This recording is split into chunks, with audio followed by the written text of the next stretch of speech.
إنا أرسلناك شاهدا ومبشرا ونذيرا لله ورسوله وتوكلوه وتصدقوه بكرة وأصيلا. آمنت بالله صدق الله مولانا العظيم وصدق رسوله النبي الأمين المكين الكريم ونحن على ذلك لمن الشاهدين والشاكرين والحمد لله رب العالمين. آئیے حضرات، ہم اور آپ سب سے پہلے سارے جہان کے آقا مولا حضور رحمت عالم صلی اللہ علیہ وسلم کی بارگاہ بکس پناہ میں جھوم جھوم کے درود شریف پڑھیں. اللہم صلی علی سیدنا ونبینا مولانا محمد صلی علیہ الصلوۃ والسلام علیک یا رسول اللہ صلی اللہ تعالی علیہ وسلم. فخر زمین و زمن سرمایہ موفن سیدی سرکار اعلی حضرت بڑے ہی پیارے انداز میں بریلی کی سرزمین سے نغمہ سراں ہیں. مومن وہ ہے جو ان کی عزت پہ مرے دل سے، مومن وہ ہے جو ان کی عزت پہ مرے دل سے، تعظیم بھی کرتا ہے نجدی تو مرے دل سے. واللہ وہ سن لیں گے فریاد کو پہنچیں گے، ایسا بھی تو ہو کوئی جو آہ کرے دل سے. اور فرماتے ہیں اللہ کی سرتابہ قدم شان ہے یہ، انسان نہیں انسان وہ انسان ہے یہ. اور قرآن تو ایمان بتاتا ہے انہیں، اور ایمان یہ کہتا ہے میری جان ہے. حضرات، خطبے کے بعد جس آیت کریمہ کی تلاوت کا شرف حاصل کیا، اللہ تبارک و تعالی جل مجدہ الکریم اپنے کلام بلاغت میں انتہائی بلاغت کے ساتھ ارشاد فرماتا ہے، اے محبوب ہم نے آپ کو بھیجا حاضر و ناظر، خوشخبری اور ڈر سنانے والا بنا کر، تؤمنوا باللہ ورسولہ وتعزروہ وتوقروہ وتسبحوہ بکرۃ واصیلا. اور ہمارے اور آپ کے لیے اللہ نے اس آیت میں حکم دیا اللہ پر ایمان لاؤ، اس کے رسول پر ایمان لاؤ، اور ساتھ ہی ساتھ میں وتعزروہ وتوقروہ وتسبحوہ بکرۃ واصیلا، اور رسول کی تعظیم و توقیر کرو اور اللہ کی پاکی بیان کرو. حضرات، اس آیت کریمہ میں اللہ تبارک و تعالی نے سب سے پہلے اپنے اور اپنے محبوب پر ایمان لانے کو ارشاد فرمایا کہ سب سے پہلے مجھ پر اور میرے محبوب پر ایمان لے کر کے آؤ. جو میں نے بتایا اور میرے محبوب نے بتایا اس کو حق اور سچ مانو، اس پر ایمان لے کر کے آؤ. اور مجھ سے اور میرے محبوب پر ایمان لانے کے بعد اللہ فرماتا ہے ابھی چھٹکارا نہیں، ابھی تم مومن نہیں، ابھی تم مسلمان نہیں، بلکہ اس کے بعد وتعزروہ وتوقروہ، میرے محبوب کی تعظیم و توقیر کرو. مطلب کیا ہے کہ اللہ پر ایمان لانا یہ ایمان لانے کے لیے کافی نہیں ہے، رسول پر ایمان لانا یہ ایمان لانے کے لیے کافی نہیں ہے، بلکہ اللہ آگے فرماتا ہے وتعزروہ وتوقروہ، اللہ فرماتا ہے میرے محبوب کی تعظیم کرو، میرے محبوب کی توقیر کرو. پتہ کیا چلا کہ اللہ پر ایمان لانا یہ ایمان لانے کے لیے کافی نہیں ہے، رسول پر ایمان لانا یہ ایمان لانے کے لیے کافی نہیں ہے، بلکہ حقیقت یہ ہے کہ یہ تمام چیزوں پر ایمان لانے کے بعد، اللہ اس کے رسول پر ایمان لانے کے بعد صحیح معنی میں مومن وہی ہے جو رسول کی تعظیم کرتا ہے، جو رسول کی توقیر کرتا ہے. اسی لیے اعلیٰ حضرت سرکار نے فرمایا مومن وہ ہے جو ان کی عزت پہ مرے دل سے، تعظیم بھی کرتا ہے نجدی تو مرے دل سے. پتہ کیا چلا کہ اللہ پر ایمان لانے کے لیے کافی نہیں ہے، جو رسول کی تعظیم کرے گا صحیح معنی میں اسی کی جو ہے اللہ پر ایمان لانا اسی کا قبول کیا جائے گا، رسول پر ایمان لانا اسی کا قبول کیا جائے گا جو رسول کی تعظیم و توقیر کرے گا. آؤ مسلمانوں، دیکھو آج برملا اور کھلے طریقے سے کہا جاتا ہے معاذ اللہ رب العالمین، آج سے 10 سال پہلے 15 سال پہلے کبھی وہم و گمان میں سوچا بھی نہیں ہوگا کہ معاذ اللہ رب العالمین رسول کو بے بس کہا جائے گا، رسول کو محتاج کہا جائے گا. اور بے بس کہنے پر جو ہے معاذ اللہ رب العالمین دلائل دیے جائیں گے، دلیلیں جھوٹی دلیلیں پیش کی جائیں گے، جھوٹی جو ہے معاذ اللہ رب العالمین اعلیٰ حضرت سرکار رضی اللہ تعالیٰ عنہ پر بہتان لگایا جائے گا. آج تک ہم یہی سنتے آئے ہیں کہ ہمارے اعلیٰ حضرت نے یہی فرمایا سرور کہوں کہ مالک و مولا کہوں تجھے، باغ خلیل کا گلے زیبا کہوں تجھے. ہم نے آج تک یہی سنا میں تو مالک ہی کہوں گا کہ ہو مالک کے حبیب، یعنی محبوب و محب میں نہیں میرا تیرا. کسی نے آج تک نہیں سنا ہوگا کہ ایک وقت ایسا بھی آئے گا معاذ اللہ رب العالمین کہ اعلیٰ حضرت کا نام لے کر کے یہ کہا جائے گا کہ اعلیٰ حضرت نے محتاج لکھا ہے. معاذ اللہ رب العالمین اگر ہم نے بے بس لکھ دیا معاذ اللہ رب العالمین تو اس میں حیرت کی بات کیا ہے معاذ اللہ رب العالمین. اب تو معاذ اللہ نبی کو محتاج کہنا اس میں حیرت کی بات نہیں، نبی کو بے بس کہنا اس میں حیرت کی بات کیا ہے. ہے معاذ اللہ رب العالمین نبی کو بے بس کہا گیا اور اس میں میاں جی نے تعویل کی کیا کہا کہ تعویل میں خطا ہے معاذ اللہ رب العالمین نبی کو کھنڈوا کے اندر شہزادہ فاتح کشمیر حضرت علامہ مولانا مفتی ثنابل رضا خان صاحب قبلہ مقدس اللہ نورانی نے جو ہے تعویل کے اوپر بہت لمبی چوڑی بحث کی ہے لیکن میں نے کچھ چیزیں یہاں پر تعویل کے اوپر جمعے میں بیان کی ہے. چلو ٹھیک ہے تعویل کہتے کس چیز کو ہے پہلے میاں جی سے یہ پوچھا جائے تعویل کا معنی کیا ہے تعویل کا مطلب کیا ہے. میں نے تو جمعے کی امامت کے اس شرط پہ چھوڑنے کے لیے کہا تھا میں نے کہا تھا حضرت میاں سے میری بات کرا دی جائے میں مصلی امامت چھوڑ دوں گا میری باتوں کا جواب دے دیا جائے میں مصلی امامت چھوڑ دوں گا. چھوٹے حضرت سرکار نے فرمایا نہیں اگر وہ جواب بھی دے دیں گے تب بھی مسجد نہیں چھوڑی جائے گی اگر وہ ہماری باتوں کا جواب بھی دے دیں گے تب بھی مسجد نہیں چھوڑی جائے گی. ان کی نماز تو گدھے کے پیچھے بھی ہو جاتی ہے بیل کے پیچھے بھی ہو جاتی ہے لیکن ہماری نماز کسی کے پیچھے نہیں ہوتی ہے. سنی صحیح العقیدہ سنی مسلمان کے پیچھے ہماری نماز ہوتی ہے. تعویل میں خطا ہے. آئیے حضرات دیکھیے تعویل کب کی جاتی ہے اور کیوں کی جاتی ہے. یہ اہل علم جانتے ہیں کہ تعویل کی جاتی ہے کسی سنی صحیح العقیدہ مسلمان کو خطا سے بچانے کے لیے جرم عظیم سے بچانے کے لیے اور وہاں پر تعویل کی جاتی ہے جہاں تعویل کرنے کی گنجائش ہو اور اگر تعویل کرنے کی گنجائش نہیں اور اگر کوئی تعویل کرے تو وہ جرم جس نے کیا ہے وہ جرم تعویل کرنے والے پہ پلٹ آئے گا اس لیے کہ وہاں وہ تعویل کر رہا ہے جہاں تعویل کی گنجائش نہیں وہ اس کو بچانا چاہ رہا ہے. لہذا مجرم کو بچانے والا بھی مجرم ہوا کرتا ہے. جو کوئی مجرم کو بچائے گا اگر وہاں تعویل کی گنجائش نہیں اور بے جا تعویل کی جائے گی تو یاد رکھو جو تعویل کرے گا وہ بھی اسی حکم میں ہوگا جو جرم کرنے والا ہے بے بس کہنے والا ہے محتاج کہنے والا ہے. آؤ مسلمانوں دیکھو انہوں نے تعویل کی. تعویل وہاں کی جاتی ہے جہاں تعویل کرنے کی گنجائش ہو اور تعویل انسان کو گناہ عظیم سے بچاتی ہے گناہ عظیم سے بچانے کے لیے تعویل کی جاتی ہے. انہوں نے کہا تعویل میں خطا ہے. ہمیں جب بچانے والی چیز ہی بچانے والی شے ہی خطا میں ہے تو جس کو بچایا جائے گا وہ کیسے بچے گا. جس چیز میں تعویل کی جا رہی ہے جیسے تعویل میں خطا ہے کس میں خطا ہے تعویل میں. اب جب تعویل ہی بچانے کے لیے ہوتی ہے اور جو بچانے والی شے ہے جب وہی خطا میں ہے تو خطا کار کیسے بچے گا جب وہی چیز خطا میں ہے.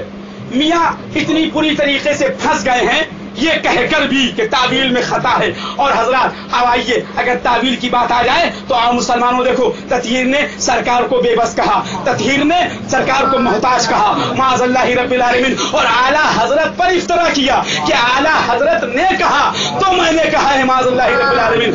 اعلیٰ حضرت پر افطرا کیا کہ اعلیٰ حضرت نے محتاج کیا اور جہاں اس نے اعلیٰ حضرت کی فتاوی رضویہ کی عبارت پیش کی ہے وہ اور اس کے حمایتی مر جائیں گے اپنے مرہٹ میں چلے جائیں گے لیکن قیامت تک اعلیٰ حضرت نے محتاج کہا یہ ثابت نہیں کر پائیں گے.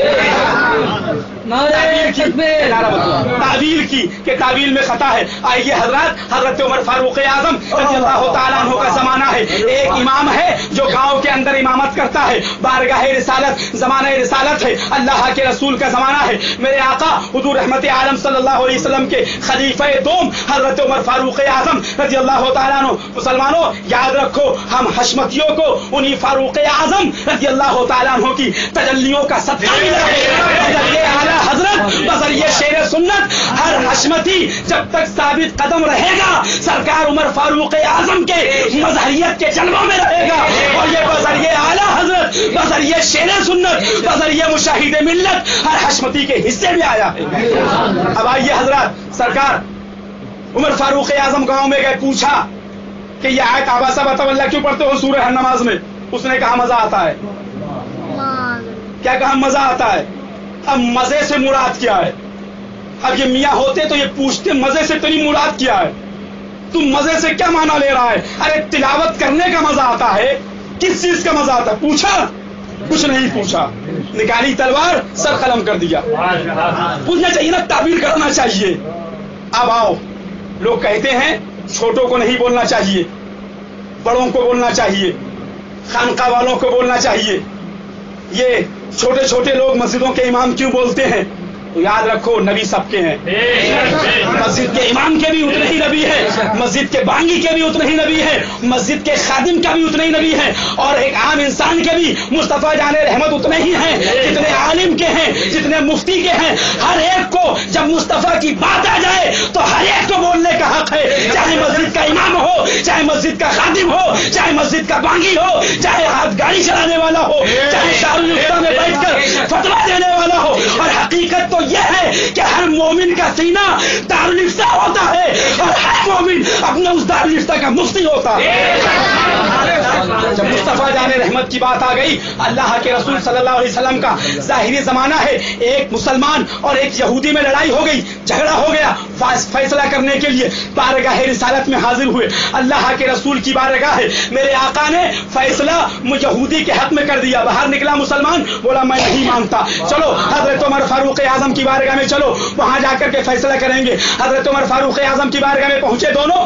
یہودی نے عرض کیا, حضور آپ کے نبی کی بارگاہ میں ہو کر کے آئے ہیں, لہٰذا آپ کا فیصلہ چاہتا ہے. یہ مسلمان حضرت عمر فاروق اعظم اندر گئے, تلوار نکال کے آئے, تعویذ نہ پوچھی تو کس لیے آیا ہے, ارے کم از کم اتنا ہی کرتے, ان دونوں کو پکڑتے, بارگاہ رسالت میں حاضر ہو جاتے, عرض کرتے یا رسول اللہ یہودی نے فیصلہ مانا ہے, مسلمان نے فیصلہ ماننے سے انکار کیا ہے, ان کا کیا کیا جائے. نہیں مسلمانوں, حضرت عمر فاروق اعظم رضی اللہ تعالیٰ عنہ نے تلوار چلا کر کے یہ فیصلہ کر دیا کہ اگر تم مومن ہو اور مصطفیٰ کی بارگاہ کے غلام ہو تو ہر ایک کو فیصلہ کرنے کا حق ہے, ہر ایک کو فیصلہ کرنے کا حق ہے. یاد رکھو مسلمانوں, مصطفیٰ جان رحمت کی توہین کی بات آ جائے تو دارالفتہ میں مت جانا, کسی مفتی کے پاس فون نہ لگانا, کسی عالم کے پاس فون مت لگانا. اگر تم سنی ہو اور سینے میں مصطفیٰ کی محبت ہوگی تو تم کو بھی فیصلہ کرنے کا حق ہے, رکشے والے کو بھی فیصلہ کرنے کا حق ہے, ہاتھ گاڑی والے کو بھی فیصلہ کرنے کا حق ہے.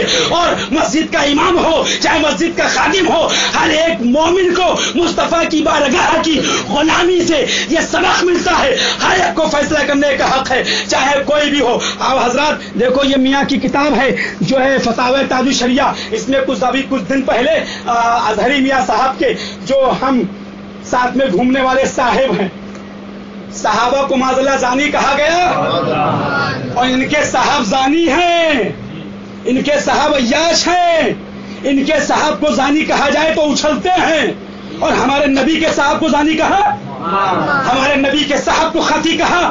قسم خدا کی وہ تیرا صاحب ہے جو زانی بھی ہے, لونڈیا باز بھی ہے, عیاش بھی ہے. ہمارے نبی کے صحابہ کل بھی پاک تھے, آج بھی پاک تھے اور قیامت تک پاک رہے. ہمارا صاحب سب کچھ ہے. اس کے آج کچھ دن پہلے ثناوی رضا بھیا کے سسر کو ضیاء المصطفیٰ نے دیوبندی کہا, کہیے معاذ اللہ, اس کو بچانے کے لیے بھیجا تعویل اور شہرت کا سہارا لے کر کے انہوں نے اس کے اوپر سے حکم ہٹا کر کے اس کو بالکل بری ذمہ کر دیا, ایسا ثابت کر دیا کہ اس نے کوئی جرم ہی نہیں کیا. ان کی کتاب ہے میاں جی کی فتاوی تاج الشریعہ جس کا نام ہے, اس کے صفحہ نمبر 402 پہ انہوں نے اسی مسئلے کو لکھا. 402 پہ انہوں نے لکھا, سوال کرنے والے سائل نے سوال کیا کہ ذرا یہ بتائیے کسی بھی سنی صحیح عقیدہ کو دیوبندی کہنے والے کے لیے کیا حکم ہے. تو یہ میاں جی حکم بیان فرما رہے ہیں, دیوبندی اپنے عقائد کفریہ کے سبب کافر و مرتد بے دین ہیں. یہ ان کی بولی ہے, ان کا قال کچھ ہے, حال کچھ ہے, تحریر کچھ ہے, اندر کچھ ہے, باہر کچھ ہے, سب کچھ الگ الگ ہے. اور حقیقت تو ہے یہ ہے کہ ان سے بات کرنے کے لیے حشمتی علماء کی ضرورت نہیں ہے, حشمتی عوام ہی کافی ہے. ہمارے حضرت لوگوں کی جوتیاں سیدھی کرنے والے جو ہیں وہی کافی ہیں. یہ کیا بات کریں گے حضرت لوگوں سے, ہمارے حضرت لوگوں کی تو سبحان اللہ الگ ہی بات ہے, ان کی جوتی سیدھی کرنے والے ان لوگوں سے بات کرنے کے لیے کافی ہے. انہوں نے خود لکھا, دیوبندی اپنے عقائد کفریہ کے سبب کافر و مرتد بے دین ہیں. کسی سنی صحیح العقیدہ کو دیوبندی کہنا بلا شبہ کافر کہنا ہے. اب یہ مان رہے ہیں کہ ضیاء المصطفیٰ نے جو ثناوی رضا بھیا کے سسر کو دیوبندی کہا تو کافر ہی کہا ہے. اور ابھی تک یہ جو ان کے اوپر کفر پلٹا ہے یہ اس کو ابھی تک اوڑھے ہوئے ہیں اور ساتھ میں خود بھی اسی چادر میں لیٹے ہوئے ہیں. آج تک توبہ کی توفیق نہیں ہوئی، لیکن ہم یہی دعا کریں گے مولا ان سب کو توبہ کی توفیق عطا فرمائے. آگے لکھتے ہیں بلا شبہ کافر کہنا ہے اور سخت گالی ہے جو عمر نے زید کو دی، عمر پر صورت مسئولہ میں توبہ لازم. یہاں پر کسی غریب کے لیے سوال کیا گیا ہوگا شاید، اس لیے حکم بیان کر دیا. کسی غریب مفلس کے لیے سوال کیا گیا ہوگا. پتہ کیا چلا ان کے دارالافتاء میں غریبوں پر حکم لگایا جاتا ہے، مفلسوں پر حکم لگایا جاتا ہے، جو غیر عالم ہے ان کے اوپر حکم لگایا جاتا ہے. ان کے دارالافتاء کے اندر کچھ کتابیں الگ رکھے ہوئے ہیں جو ضیاء المصطفیٰ کی حمایت کے لیے اور ضیاء المصطفیٰ کے اوپر سے تمام احکامات کو اٹھانے کے لیے بنائی گئی ہیں. آگے یہ لکھتے ہیں تجدید ایمان تجدید نکاح بھی کرے. اب بڑھاپے میں اس کا نکاح کون پڑھائے گا؟ ضیاء المصطفیٰ کا. اچھا ایک بات ایک اور بھی ہے، میرا جو اپنا سوچنا ہے کہ لوگ توبہ کیوں نہیں کرتے ہیں، اس کی ایک وجہ مجھے ایسا بھی لگتا ہے کہ خالی اگر توبہ سے چلنے کا کام ہو تو کر لیں. خالی توبہ سے اگر کام چلنا ہو تو میں کہتا ہوں کہ کر لیں گے. توبہ کرنے میں خیر یہ لوگ بھی سمجھتے ہیں کہ کوئی حرج نہیں ہے، اللہ کا محبوب بن جاتا ہے جب کوئی توبہ کرتا ہے، اتنا یہ بھی جانتے ہیں. لیکن پرابلم جو جہاں ہوتی ہے بڑھاپے میں نکاح والی. اب بڑھاپے میں نکاح کون پڑھائے گا؟ معاملہ یہ ہے. اور اگر جب توبہ کریں گے تو نکاح تو آٹومیٹک دہرانا پڑے گا، تجدید بیعت بھی کرنا پڑے گی. تو ایسا پیر حافظ ملت یا صدر الشریعہ یا مفتی اعظم ہند جیسا پیر آج کہاں ڈھونڈیں گے؟